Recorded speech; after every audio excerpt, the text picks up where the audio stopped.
Bonjour et bienvenue sur la première chaîne de podcast dédiée à l'inbound marketing en France.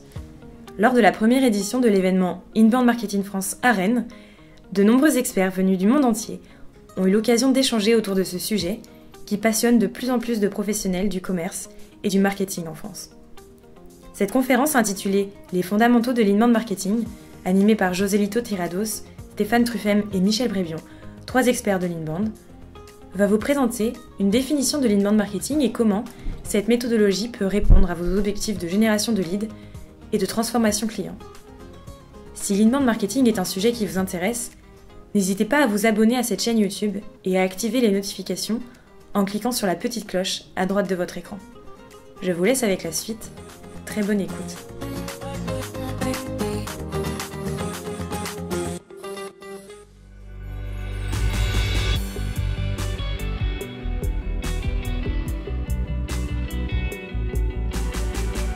C'est clair que c'est beaucoup plus simple que de faire du contenu, de prendre son temps, de se demander finalement quelle pourrait être la valeur ajoutée que je peux proposer à mes cibles, et donc d'offrir avant de demander. Donc c'est aussi un peu une question de facilité. On va sur des choses qui sont plus faciles à maîtriser. Donc ça, c'est le premier aspect. Donc il va falloir soigner finalement cette sorte de schizophrénie du marketeur. Et je crois que là, quelques pilules d'inbound marketing peuvent faire l'affaire. Après, il y a deuxième postulat. On vit dans finalement un monde de satiété qui est absolu. Donc uniquement parler de son produit, de son offre, de son service a beaucoup moins de portée que par le passé. Je prends un exemple qui est probablement un peu caricatural, mais au moins qui a l'avantage de bien expliquer ce mécanisme. Imaginez ma grand-mère dans les années 50, face à sa première publicité d'une machine à laver le linge, par exemple. Vous voyez bien qu'elle a dû avoir l'effet waouh juste en regardant le visuel. Et donc la marque, c'était assez simple.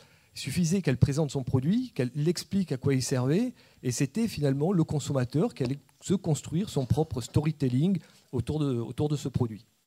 Bon, aujourd'hui, vous voyez bien que si vous devez remplacer votre machine à laver le linge, ça va être plus une corvée qu'autre chose. Donc le produit, finalement, a beaucoup moins d'importance. Donc il faut comprendre ce qu'est une marque aujourd'hui. La marque, c'est avant tout effectivement un bénéfice fonctionnel. Donc je suis, je ne sais pas quoi, Red Bull, ma fonction c'est de fabriquer des boissons énergisantes, mais c'est aussi et surtout aujourd'hui un bénéfice soit émotionnel, qu'on va probablement plus facilement articuler en B2C, soit un bénéfice utilitaire qui est généralement plutôt applicable en B2C.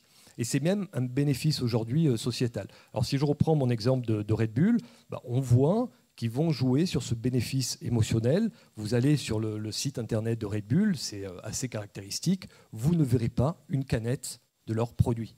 Ils ne parlent jamais de leurs produits. C'est des contenus qui vont bien évidemment intéresser leur cible. On n'est pas dans leur cible, mais dans tous les cas, les jeunes qui aiment les expos un peu sportifs, ça va les intéresser.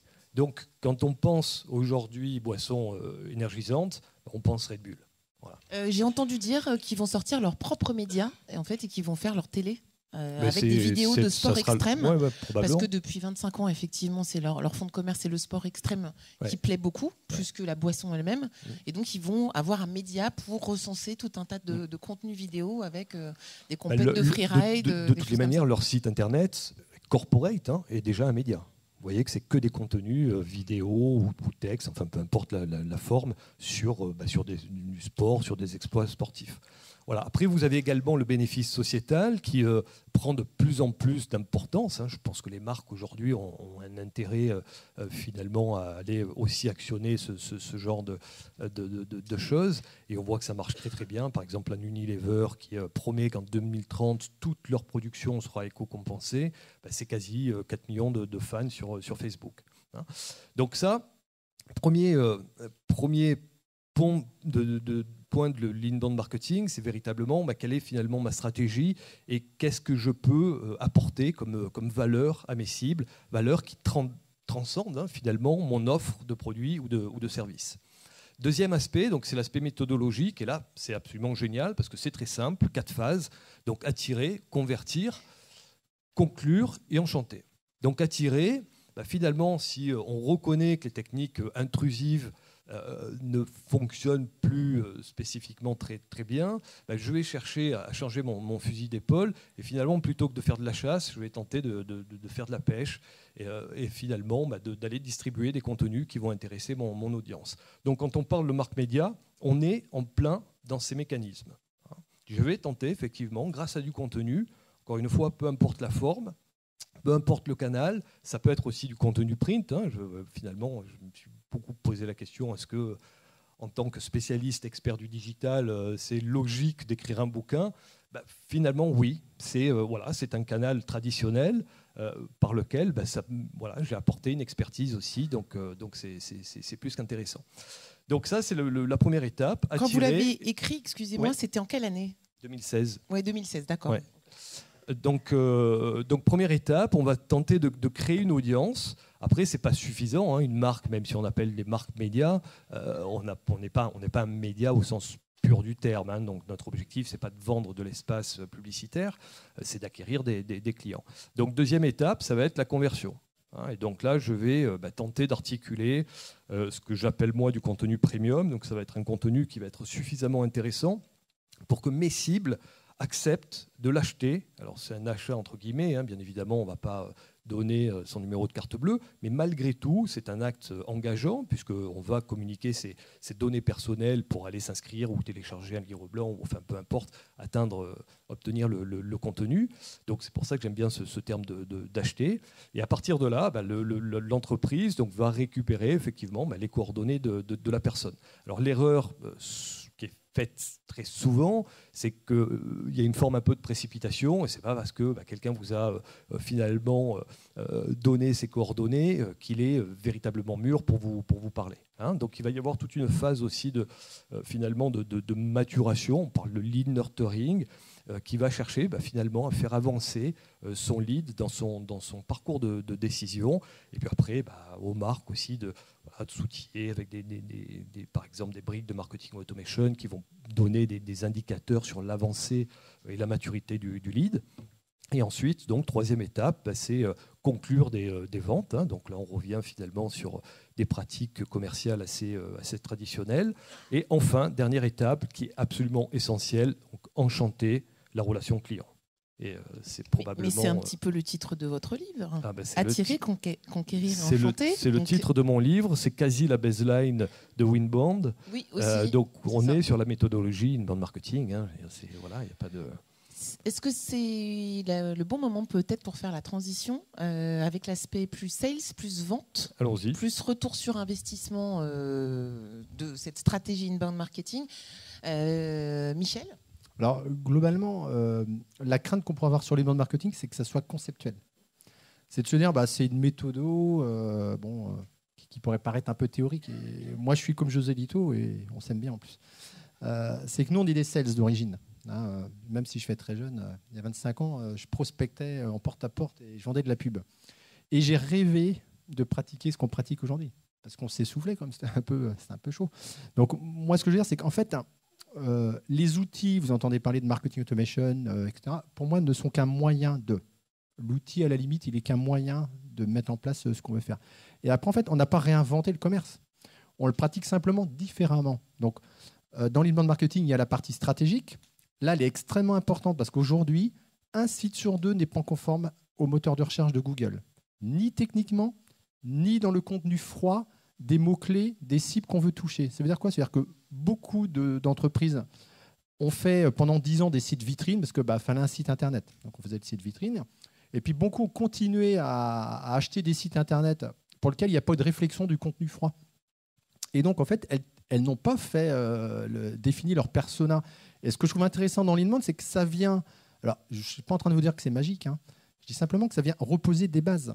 Quand on a une stratégie digitale, on doit avoir un site qui parle au client cible qu'on a. Ensuite, ce site, il doit être conforme. Google, après, on peut être pour, on peut être contre. Ils ont défini des règles. Si votre site il met du temps à se télécharger, si votre site n'a pas d'audience, vous aurez du mal à générer des leads. Donc, en fait, on fait le même commerce que ce qu'on faisait. C'est du commerce, au final, À part qu'on le pratique différemment. On s'essouffle moins. On va plutôt du coup faire de l'acquisition, mais de l'acquisition par un site qui est conforme, par du référencement naturel, par du référencement payant. Et une fois que j'ai une audience, je vais continuer à faire de l'acquisition avec l'inbound marketing, puisque le contenu va me permettre de continuer à attirer. Par contre, là où je vais aller beaucoup plus loin, c'est comme j'ai bien travaillé effectivement mes personas, mes clients cibles, ma stratégie éditoriale pour aller les capter, je vais avoir du coup effectivement une audience très qualitative, alors que j'avais plutôt une audience qui était quantitative.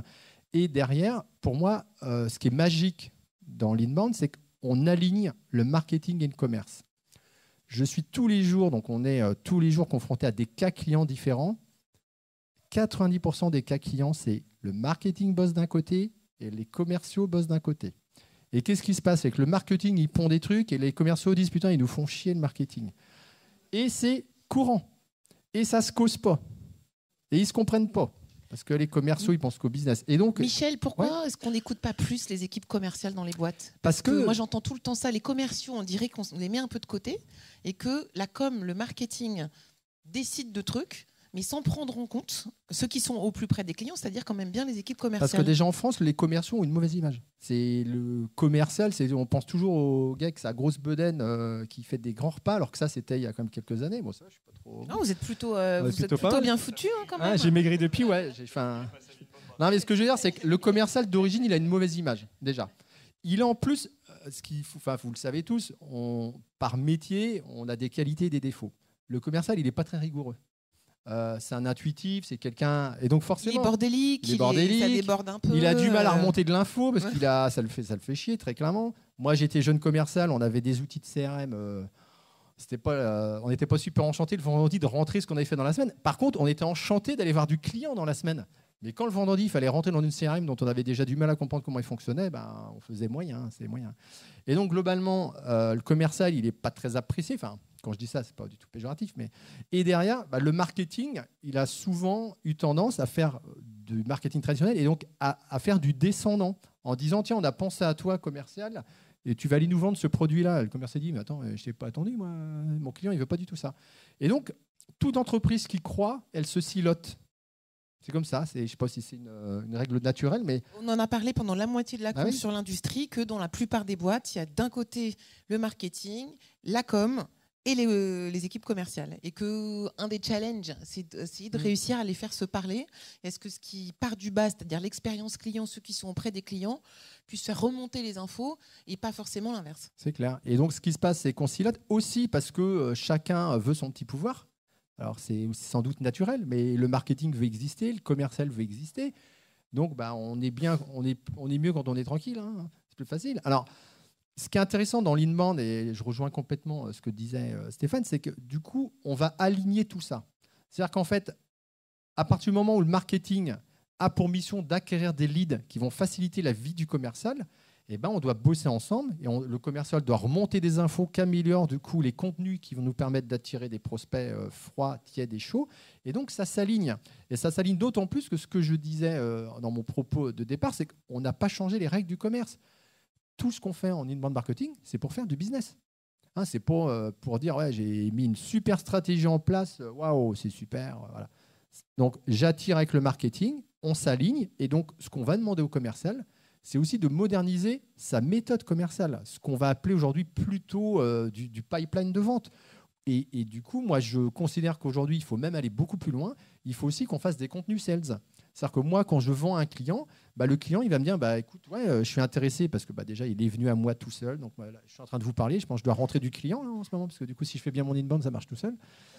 Et du coup, je plaisante. Et du coup, ce qui est intéressant, c'est que derrière, comment je le traite ?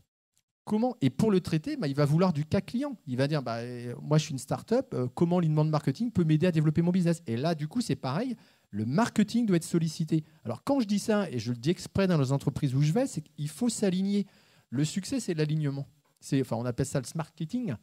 Mais si vous alignez pas et que du coup, vous générez des leads et que les commerciaux ne les traitent pas parce qu'ils n'aiment pas le marketing, le patron, à la fin de l'année, il va vous dire, super, j'ai mis 50 000 € en acquisition, et on n'a pas fait plus de business, donc on va arrêter l'inbound marketing. Donc on aligne tout ça, on modernise les outils, on fait en sorte qu'il y a un vrai pipeline de vente, il y a une vraie réflexion globale. Et là, c'est un vrai enjeu d'avantage concurrentiel. Les entreprises qui comprennent ça, je ne suis pas en train de dire que l'inbound marketing, c'est la recette miracle. Je dis simplement qu'aujourd'hui, rien que de mettre en place une stratégie nouvelle de prospection qui s'adapte au levier du digital permet en tous les cas d'acquérir un avantage concurrentiel. Et après, on fera des réglages par rapport à l'entreprise, son métier. Il y a des leviers qui sont plus utilisés que d'autres. Voilà. Mais je pense que l'enjeu, faut pas oublier que c'est du commerce. On n'a rien changé. On le fait simplement différemment. Michel, une question. Quand même, le programme des écoles de commerce en France, on enseigne quand même un peu toujours les techniques de marketing un peu old school. Moi, donc, quand je vois un peu les programmes des contenus, donc il y a quand même une façon toujours un peu années 50 de faire du marketing, même dans l'élite de la nation qui sont dans les grandes écoles de commerce.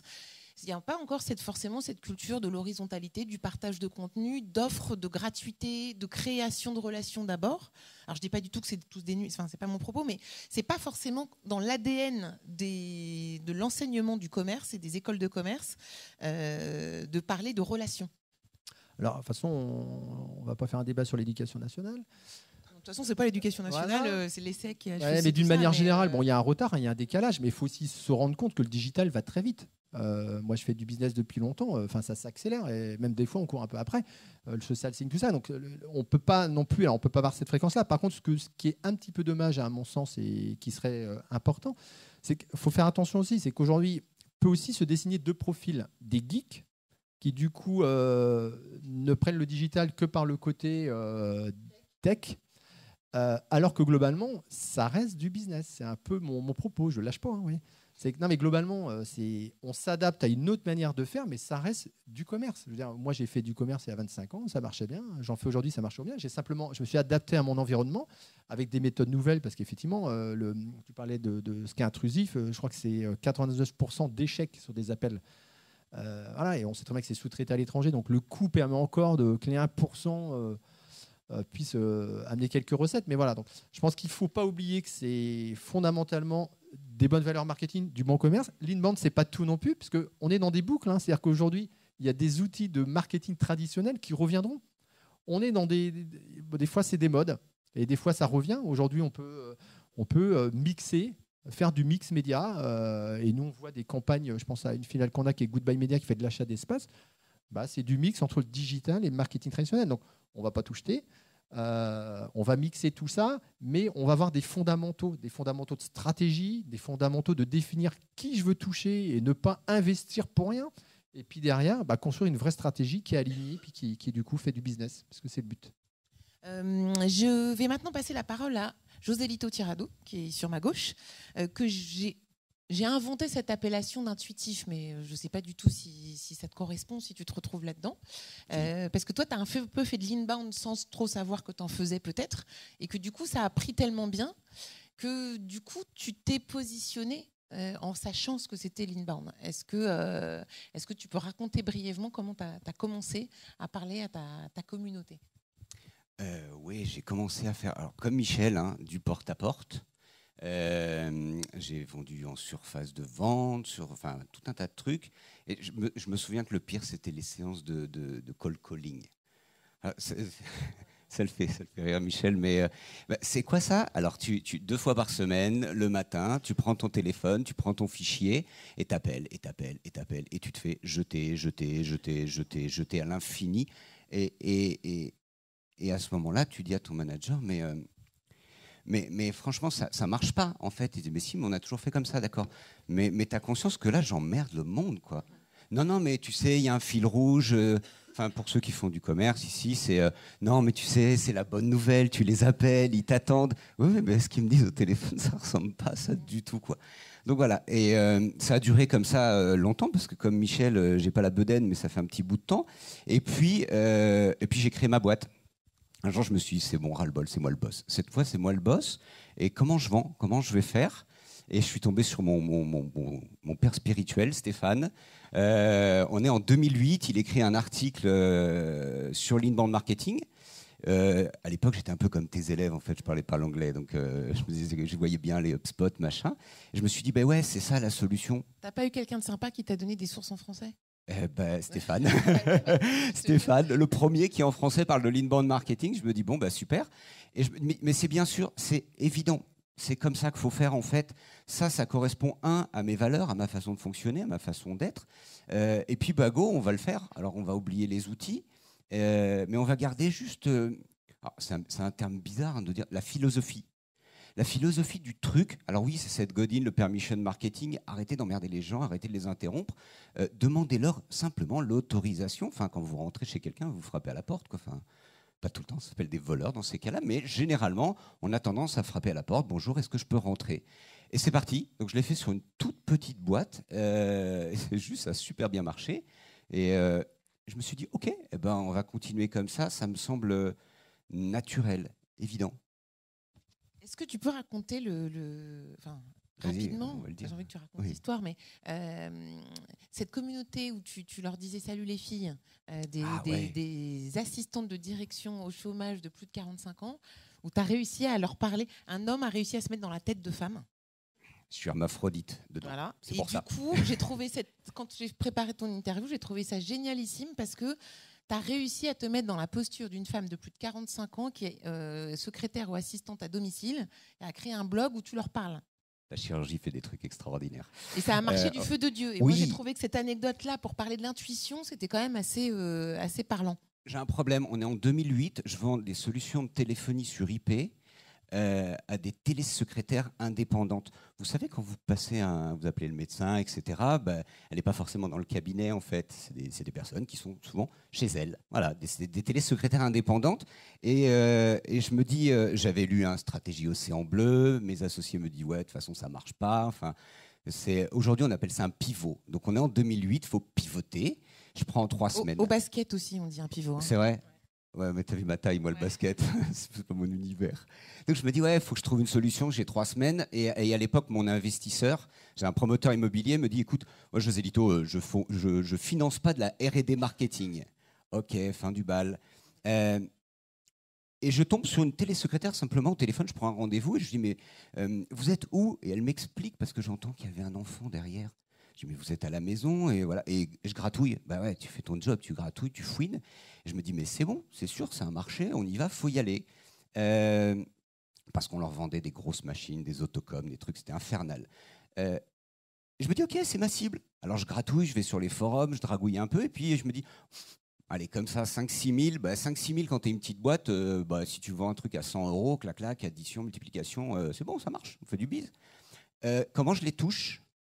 Elles passent sous le radar, elles n'ont pas forcément de sirette. À l'époque, c'est le début de l'auto-entrepreneuriat. Comment donc je pouvais pas me faire du push, je pouvais pas prospecter, je les voyais pas, je les trouvais pas, je les connaissais pas. Je me suis dit ok, je vais faire l'inverse, je vais les faire venir. Et là je me dis ok, c'est quoi ta vie? Tu fais quoi? C'est comment ton métier? Ce que je te disais, tu sais, j'ai 5 ans. C'est quoi ton métier? Comment tu fais? Et elle commence à me dire je travaille à la maison. Ah moi aussi, je suis télétravailleur. D'accord. Et là, on papote. C'est toi, c'est pareil. Ton mari te dit pourquoi t'as pas fait les courses? Parce que je travaille, quoi. Ma femme, c'est pareil. T'es à la maison. Pourquoi tu fais pas les courses? Pourquoi t'as pas fait tourner une lessive? Je sais pas si t'es au courant. J'ai du business. Et plutôt que d'écrire, c'est ce que dit Stéphane en fait, plutôt que d'écrire alors la téléphonie sur IP, blablabla, blablabla, je leur dis ok, vous êtes des femmes, vous avez des enfants, vous avez un business, vous êtes chef d'entreprise, mettez des plantes vertes, pourquoi vous devriez trouver un bureau et surtout, je me suis rendu compte d'un truc, elles faisaient très bien leur métier, prendre le téléphone, rendre service, prendre des rendez-vous. Par contre, elles ne savaient pas faire du business, elles se faisaient tordre en permanence par les toubibs. Et j'ai commencé à écrire des articles de blog sur si un toubib il te fait blablabla, tu lui dis non. Comment faire du business, comment vous vendre, voilà, comment être indépendant, comment monter un site internet. Faites aussi des articles de blog. Forcément, je suis devenu une rockstar dans l'écosystème. Je veux revenir sur le ROI parce qu'on dit le ROI. Je vais vous raconter. Teambox, c'est une petite boîte, ils sont 3, je vous dirai pas la marge, c'est des cochons.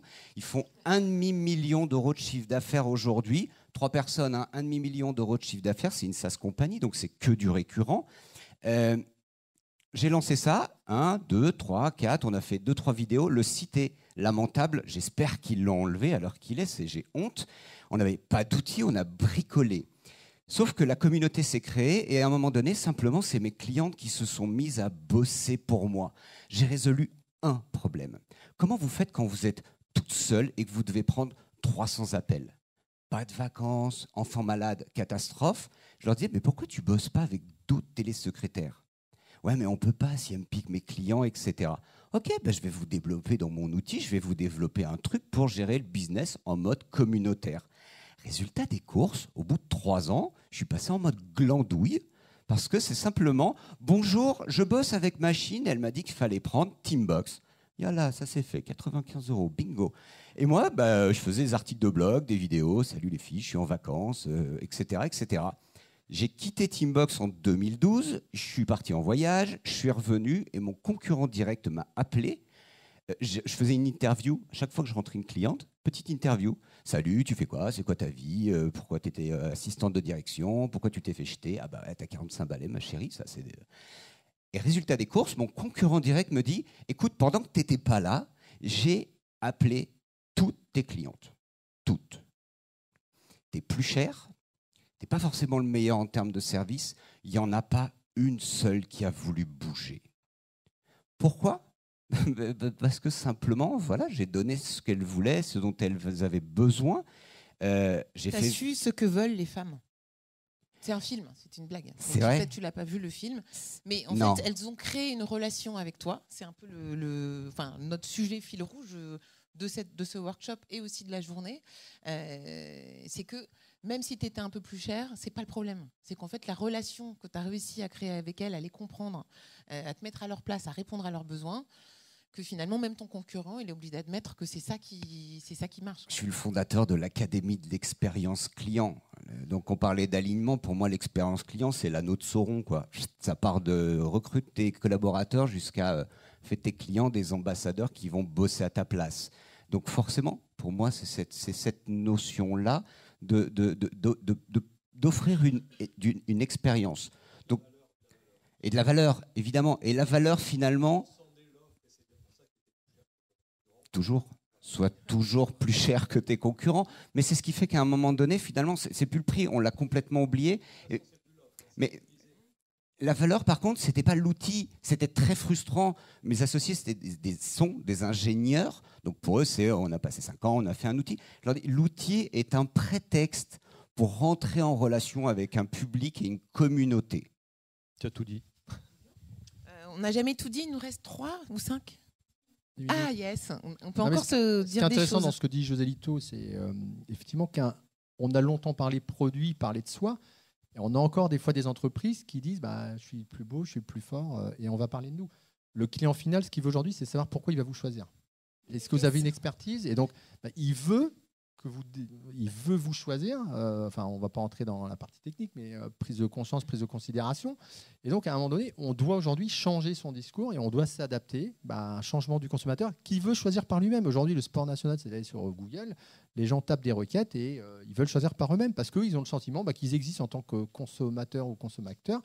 Et donc, on est dans cette tendance-là. Et donc, si on continue à dire je suis le meilleur, je suis le plus fort, etc., on n'arrive du coup pas du tout à intéresser, en tous les cas, le client potentiel qu'on pourrait avoir. Donc, il faut aussi changer ce regard-là, qui a changé des fois dans la tête du dirigeant. C'est-à-dire que le dirigeant même de l'entreprise, et donc on va faire l'alignement commerce et marketing, mais là, on va faire l'alignement aussi de la direction générale. C'est-à-dire qu'à un moment donné, la démarche, elle doit être portée par l'ensemble de l'entreprise. Si le dirigeant dit toujours « moi, je suis le plus beau, je suis le plus fort, et c'est comme ça, et je veux qu'on parle de moi dans tous les articles », ça va être compliqué. C'est-à-dire que vous allez aligner en bas commerce, marketing, et puis du coup, donc il faut véritablement, et moi je suis très terrain, très cas client, très ROI, taux de conversion, etc., parce que c'est notre business. On a des clients que si on a des résultats. Mais c'est vrai que derrière, je trouve, c'est ce que disait Stéphane et ce que dit Josito, se cache une vraie philosophie nouvelle quand même dans l'entreprise, qui est de remettre le client au centre de tout ce qu'on fait. Vous avez tous des expériences professionnelles. Moi, j'ai vécu des produits qui tombaient de la direction générale. Bonjour pour les vendre après. C'est un peu compliqué. Et le client, il n'en voulait pas. Mais nous, on avait un objectif. On lui le fourguait. On lui vendait le truc. Voilà, c'était une commande. Et donc, est-ce qu'il n'y a pas eu vraiment une espèce de considération différente? Je ne dis pas du tout que tous ceux qui veulent vendre considèrent mal les clients a priori, mais le fait qu'il y ait des consommateurs éduqués, qui prennent des infos avant, qui utilisent les comparateurs, qui mettent des avis, qui se recommandent entre eux des trucs, du coup, la posture de la toute-puissance du directeur marketing, elle est complètement mise à mal depuis les 20 dernières années avec le digital. Et la version positive, c'est de dire qu'il y a une prise de conscience que quand même il faut répondre aux besoins. Moi, c'est bien, mais il y a aussi l'obligation que le consommateur, on ne peut plus le prendre pour un pigeon comme avant parce qu'il a des infos. Il sait décider, il sait comparer, il sait choisir. Moi, je ne suis pas tout à fait d'accord avec toi. J'aime bien. C'est vrai. Comme ça, c'est plus intéressant. Parce que le directeur marketing, il s'est adapté.